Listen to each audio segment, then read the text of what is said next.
Welcome to English grammar class, dear students. So we were reading chapter number 13, story writing. So we will continue with this topic, but before I begin, I would like to take the pledge. I commit to be vigilant and bear in mind at all times the risk to myself and my colleagues from COVID-19. A promise to take all necessary precautions that prevent the spread of this deadly virus. A promise to follow and encourage others to follow the key COVID appropriate behaviors. To always wear a mask, face cover, especially when in public places. To maintain a minimum distance of 6 feet from others, to wash my hands frequently and thoroughly with soap and water. Together, we will win this fight against COVID-19. So let's continue with our today's topic. For this, open your books at page number 209. So हमने story को 4 basis पे लिख सकते हैं हम. तो हमने 2 basis कर लिए थे, मॉरल्स और आउटलाइन. आज हम करेंगे इनकम्प्लीट हिंट्स एंड पिक्चर्स. अगर आपको कोई इनकम्प्लीट हिंट गिवन हो, जैसे कि अ बिगनिंग लाइन और एन एंडिंग लाइन, तो उसकी बेसिस पे आप कैसे स्टोरी लिख सकते हो उसकी एग्जांपल करेंगे. और पिक्चर्स अगर आपको गिवन हो तो उसके अकॉर्डिंग आप स्टोरी कैसे लिख सकते हो, आज हम उसकी भी एग्जांपल करेंगे. So let's begin. Third, let us see how we can frame a story from a series of pictures. अब यहाँ पे सीरीज़ ऑफ पिक्चर गिवन है, मतलब जो पिक्चर्स हैं वो एक दूसरे की सीरीज़ में गिवन है कि फर्स्ट सीन ये है, उसके बाद सेकंड सीन, उसके बाद थर्ड सीन. ठीक है, तो सबसे पहले इन जो पिक्चर्स गिवन है इनको ध्यान से देखना है, इनको विजुलाइज करना है, अच्छे से ऑब्जर्व करना है और फिर स्टोरी अपने दिमाग में लेके आनी है.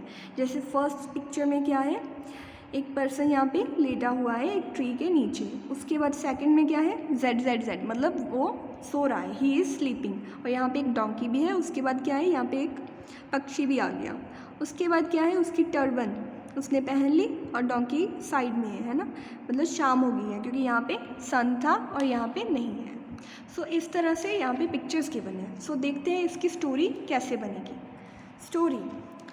Nasruddin Hodja was resting under the shade of a tall and luscious walnut tree. As he sat daydreaming, he noticed huge pumpkins growing on slight vines on the ground.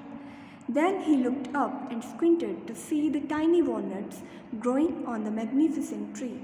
How strange Mother Nature is, he thought, to make plump pumpkins grow on delicate vines while little walnuts have their own big and strong tree. तो क्या है कि नसरुद्दीन होडजा, ये इसका name है person का. वो एक दिन एक ट्री के नीचे सो रहा था. जो ट्री कैसा था, वो लंबा था और लस्चियस का मतलब होता है सुगंधित. वॉलनट की सुगंध से वो ट्री भरा हुआ था और वो वहाँ पे बैठ के डे ड्रीमिंग करने लगा, सोचने लगा. उसने क्या नोटिस किया कि जो बड़े बड़े पंपकिन हैं वो तो एक छोटी सी वाइन मतलब बेल पे उगे हुए हैं, और जो छोटे छोटे वॉलनट्स हैं वो एक बड़े से ट्री के ऊपर लगे हुए हैं, है ना. तो उसने ये चीज़ नोटिस की. Just then a walnut fell from above and landed with a tock on Nasruddin's head. Hodja rubbed his forehead, picked up the fallen walnut and looked high up towards the branches of the tree. Then he looked over thankfully at the swollen pumpkins growing safely on the ground, saying, "Oh Mother Nature, you are wise." तो पहले वो सोच रहा था कि mother nature कितनी अजीब है, स्ट्रेंज है, कि जो बड़े बड़े पम्पकिन्स हैं वो तो नीचे ज़मीन पे उग रहे हैं एक पतली सी बेल के साथ, और जो छोटे छोटे वॉलनट्स हैं वो एक बड़े से ट्री के ऊपर लगे हुए हैं. बट फिर क्या हुआ कि जब वो सोच रहा था उसके ऊपर एक वॉलनट ऊपर से आके नीचे गिर गया, तो उसके सिर के ऊपर चोट लग गई. तो उसने अपना सिर रब किया, उसको मलना स्टार्ट कर दिया और फिर सोचने लगा कि अच्छा ही है कि मदर नेचर वाइज है, बुद्धिमान है, क्योंकि अगर बड़े बड़े पंपकिन एक बड़े ट्री पे लगते तो उसके सर पे आज एक पंपकिन आके गिरता और पता नहीं उसके सर का क्या हाल होता. तो वो ये सोच के शुक्रिया करने लगा, थैंकफुल होने लगा और सोचने लगा कि oh Mother Nature you are wise. So इस तरह से हमने ये स्टोरी बनाई अकॉर्डिंग टू द पिक्चर्स. तो इसी तरह से आप अपनी इमेजिनेशन को यूज़ करके कोई भी स्टोरी बना सकते हो. ये एक एग्जांपल थी. अब सेकंड एग्जांपल क्या है, now let us see how can we write a story based on a given hint. अगर आपको कोई हिंट गिवन हो तो उसके अकॉर्डिंग आप स्टोरी कैसे लिख सकते हो। Hint is Amit and Bimal were friends on a holiday they went walking into a forest enjoying the beauty of nature. Suddenly they saw a bear coming at them. ठीक है, तो ये हिंट था कि अमिल और बिमल दोनों फ्रेंड्स हैं, वो हॉलीडे में हैं, हॉलीडे पे वो एक फॉरेस्ट में वॉक कर रहे हैं और नेचर की ब्यूटी को एंजॉय कर रहे हैं। तो तभी अचानक से उनकी तरफ एक बेर आने लगा। तो अब आगे स्टोरी आपको खुद से बनानी है। सो लेट्स सी, ये एग्जाम्पल रीड करते हैं। Story, Amit and Bimal were friends. One day they went walking into a forest, enjoying the beauty of nature. Suddenly they saw a bear coming at them. They became frightened. उसके बाद आपने क्या लिखा कि they became frightened, वो डर गए। Amit, who knew how to climb trees very well, ran up to a tree and climbed up quickly. तो अमित, जिसको ट्रीज़ को क्लाइंब करना आता था, जो ट्रीज़ के ऊपर चढ़ सकता था, वो भागा और ट्री के ऊपर चढ़ गया।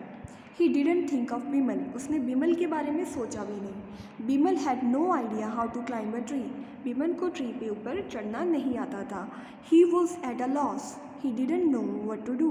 अब उसको कमी महसूस होने लगी कि मुझे तो आता ही नहीं ट्री के ऊपर चढ़ना, और वो सोचने लगा कि मैं क्या करूँ। Bimal thought for a second. He'd heard animals don't eat the dead, so he fell to the ground and held his breath. तो बिमल ने थोड़े टाइम के लिए वहाँ पे खड़े होकर सोचा, और फिर उसके दिमाग में आया कि उसने सुना था कि एनिमल्स उन डेड एनिमल्स को नहीं खाते। ठीक है, तो उसने क्या किया, वो ग्राउंड के ऊपर वहीं पे लेट गया और उसने अपनी सांस रोक ली। हेल्ड हिज ब्रेथ मतलब अपनी सांस को रोक लिया।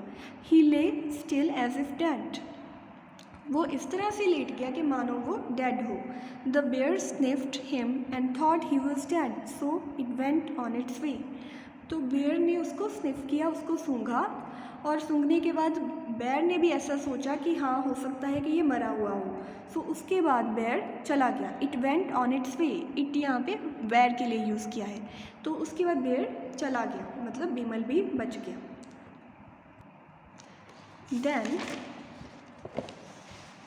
Amit asked Bimal, what did the bear whisper into your years.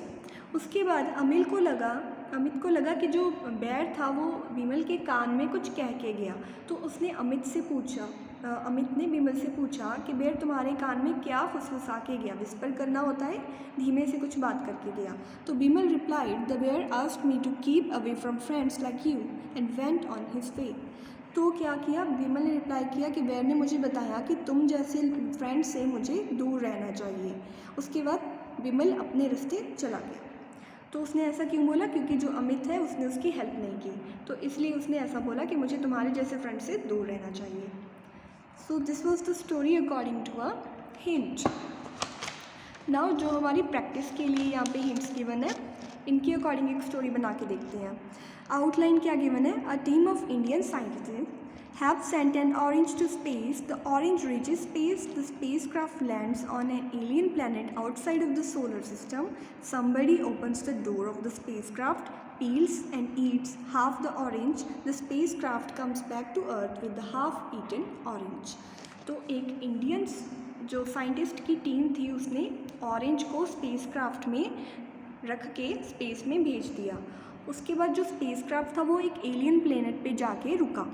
वो एलियन प्लैनेट सोलर सिस्टम के बाहर था, मतलब जो हमारे 8 प्लैनेट्स हैं उनसे बाहर था। किसी ने उस स्पेसक्राफ्ट का डोर ओपन किया और ऑरेंज को छील के उसको खा गया। पील करना होता है छीलना। स्पेसक्राफ्ट जब धरती पे वापस आई तो उसके अंदर आधा खाया हुआ ऑरेंज था। तो ये हमको आउटलाइन गिवन है, इसके अकॉर्डिंग हमने एक स्टोरी बनानी। So let's see story.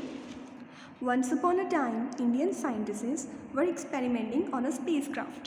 तो एक बार की बात है, इंडियन साइंटिस्ट स्पेसक्राफ्ट के ऊपर एक्सपेरिमेंट कर रहे थे। They decided to send this spacecraft in space. उन्होंने क्या डिसाइड किया कि इस स्पेसक्राफ्ट को अब स्पेस में भेजते हैं।